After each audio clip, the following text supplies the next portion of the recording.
పైసలు తీసుకున్న నాకు అర్థమైంది.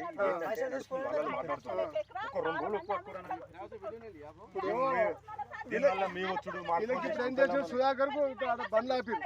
బండ్లు ఆపితే ఫోన్ వేసి మాట్లాడినాం. ఏమైనా చర్చలు అక్కడ చేసుకున్నాం, ఇక్కడ చేసుకున్నాం. సుధాకర్ అన్నాం ఆగేదే లేదు. వాన ఎట్లా చూస్తున్నావు కదా, ఇటు 3 రోజుల వానకి ఇస్తున్నానని ఆపుకున్నాం. మాట్లాడారు అందశ్రీరామ్తో నేను ఊర్లో పుట్టలేదా, మాకు ఎందుకు ఇట్లా నువ్వే డోర్లు బంద్ చేయమంటావు అన్నట్టు ఇంటికి పోయినాం. అందరూ పోతే ఏమన్నారు, చూడు అమ్మేటోళ్ళు దౌర్జన్యంగా అమ్మటోళ్ళు ఉంటే అది తీసుకొని ఏమన్నా అనుమానం, నేను సీఎస్తో మాట్లాడతాం. ఫోన్ కొట్టు, ఏం సార్ మరి ఏం సంగతి, పబ్లిక్ ఇదేంది, నువ్వు ఊళ్ళో ఉండవు, ఇలాంటివి పట్టించుకోవా, మరి దాతలందరూ ఎంబడి వస్తారు, గుండెగాలంతా అడవిలు ఉన్నారు, మరి నీ సంగతి ఏంటి మాట్లాడమని, మరి మేము దిగాలంటే దిగుతాం, మరి చూడు మీరు అన్నారు.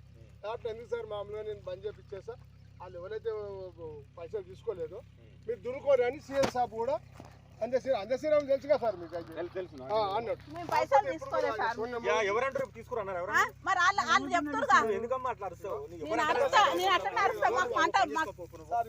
ఒక కాగితం నెంబర్ రాసిచ్చింది ఎవరిది, అందశ్రీరామ్. నాకు చెప్తుంటే అట్లా ఎప్పుడంటే ఫోన్ చేసి సార్ వస్తుందా అన్నాను. అలాంటి అట్లా చేస్తే కూడా తెలుస్తుంది కదా, మీరు దునుకోపోరా సిఏ అన్న నిన్న కూడా. బందోబస్తులు ఈ బోనాలు ఉన్నాయి, అలా బోనాలు అంతా రపరప 23 మంది ఇన్నే ఊరు మరి సార్ ఇది దున్నుకుంటున్నాం, ఈయనే ఉంటుంది కదా, మేమైతే వీళ్ళు ఏమనుకుంటున్నారు, మొత్తమే దున్నవద్దు, మొత్తం మాకే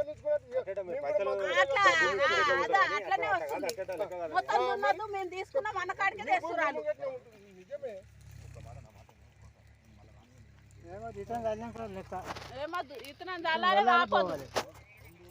అయినా అలా కమ్మినట్టు ఆధార్ కార్డు ఉంటుంది, మేము సంతకాలు పెడతాము, పైసలు మేము తీసుకుంటే కొంచెం అన్న అర్థం అవుతుంది కదా.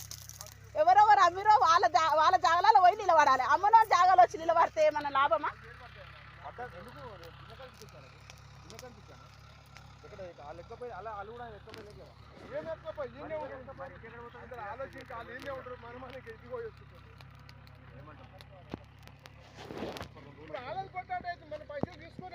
మేము పైసలు తీసుకోలేదు, మాకు